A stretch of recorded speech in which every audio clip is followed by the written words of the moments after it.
Hello friends, welcome to daily cooking. இன்றைக்கி நாம் சுவையான மட்டன் பிரியாணி ப்ரெஷர் குக்கரில் எப்படி செய்கிறதுன்னு தான் பார்க்க போகிறோம். மட்டனை வேக வைக்கிறதுக்கு 1/2 kg மட்டனை ப்ரெஷர் குக்கரில் போட்டுக்கலாம்.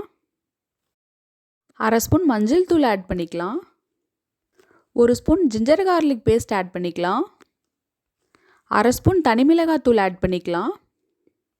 கறி முழுகிற வரைக்கும் தண்ணி ஊற்றிக்கலாம். கொஞ்சமாக உப்பு போட்டு நல்லா மிக்ஸ் பண்ணிவிட்டு மூடி வச்சுருங்க. ஒரு 7-8 விசில் வரட்டும். நாம் இப்போ மசாலா அரைக்கிறதுக்கு 2 பிரிஞ்சி இலை, 2 பீஸ் பட்டை, ஒரு அன்னாச்சி மொக்கு, 3 கிராம்பு, 2 ஏலக்காய், 1 ஸ்பூன் சோம்பு, இதனோடவே 1 spoon ginger garlic paste add பண்ணிக்கோங்க. கொஞ்சம் மசாலா பொருட்கள் ஆட் பண்ணியிருக்கிறதுனால அது அரையாது. அதனால இதிலே நான் ஜிஞ்சர் கார்லிக் பேஸ்ட்டை போட்டு அரைச்சி எடுத்துக்கிறேன். இது இப்போ இருக்கட்டும். 7-8 விசில் அடங்கிருச்சு. மட்டன் வெந்திருக்கான்னு செக் பண்ணி பார்த்துக்கோங்க. பிரியாணி தாளிக்கிறதுக்கு குக்கரில் 6 கரண்டி எண்ணெய் ஆட் பண்ணிக்கோங்க. 1 ஸ்பூன் நெய் ஆட் பண்ணிக்கலாம். எண்ணெய் காஞ்சதும் இலை, பட்டை, அன்னாச்சி மொக்கு, கிராம்பு, ஏலக்காய் இது எல்லாத்தையும் அதில் சேர்த்துக்கலாம். 5 வெங்காயத்தை ஸ்லைஸாக கட் பண்ணி வச்சுருக்கேன். அதையும் இப்போ இதில் சேர்த்துக்கலாம். வெங்காயம் நல்லா வதங்கணும். வெங்காயம் எவ்வளோ வதங்குதோ அப்போ தான் பிரியாணி டேஸ்ட்டாக இருக்கும். இந்த ஸ்டேஜ் வந்த உடனே 1 கை புதினா இலையை ஆட் பண்ணிக்கலாம். 1 கை கொத்தமல்லி ஆட் பண்ணிக்கலாம். கீரி வச்ச 2 பச்சை மிளகாவையும் இதில் ஆட் பண்ணிக்கலாம். இந்த தழைலாம் சுருங்குற வரைக்கும் நல்லா வதக்கி எடுத்துக்கோங்க.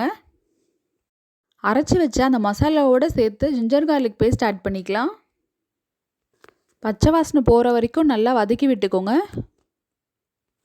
1/4 ஸ்பூன் அளவுக்கு மஞ்சள் தூள் ஆட் பண்ணிக்கலாம். 1 ஸ்பூன் தனி மிளகாய் தூள் ஆட் பண்ணிக்கலாம். 2 பெரிய தக்காளியை ஸ்லைஸாக கட் பண்ணி வச்சுருக்கேன். அதையும் இதில் சேர்த்துக்கலாம். தக்காளி நல்லா ஸ்மாஷ் ஆகிற வரைக்கும் வதக்கி எடுத்துக்கோங்க. இதனோடவே கெட்டி தயிர் 2 கரண்டி ஆட் பண்ணிக்கிறேன். நல்லா மிக்ஸ் பண்ணிவிட்டு வேக வச்ச மட்டனை இதில் ஆட் பண்ணிக்கலாம். 10 நிமிஷம் நல்லா வேக வைங்க. கிளறி அந்த மசாலாவோட நல்லா பைண்ட் ஆகி வேகிற வரைக்கும் வெயிட் பண்ணுங்கள்.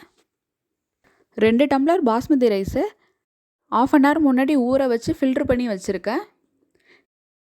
அரிசியை இப்போ குக்கரில் ஆட் பண்ணிக்கலாம். அரிசி உடையாத மாதிரி மசாலாவோட நல்லா பைண்ட் பண்ணிக்கோங்க. 2 கிளாஸ் ரைஸ்க்கு 3 கிளாஸ் தண்ணி ஆட் பண்ணிக்கலாம். தேவையான அளவு உப்பு சேர்த்துக்கலாம். டேஸ்ட் பண்ணி பாருங்கள், காரம் உப்பு எல்லாம் கரெக்டாக இருக்கான்னு செக் பண்ணிக்கோங்க. காரம் கம்மியாக இருக்குது, நான் அதனால் ஒரு 1/2 ஸ்பூன் தனி மிளகாய் தூள் ஆட் பண்ணிக்கிறேன். கலருக்காக 1/2 ஸ்பூன் காஷ்மீரி சில்லி ஆட் பண்ணிக்கலாம்.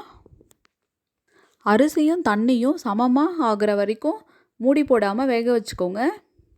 ஒன்ஸ் இந்த ஸ்டேஜ் வந்தவுடனே ப்ரெஷர் குக்கரை மூடிட்டு சின்ன அடுப்பில் ஸ்லோ தீயில் எடுத்து வச்சுருங்க.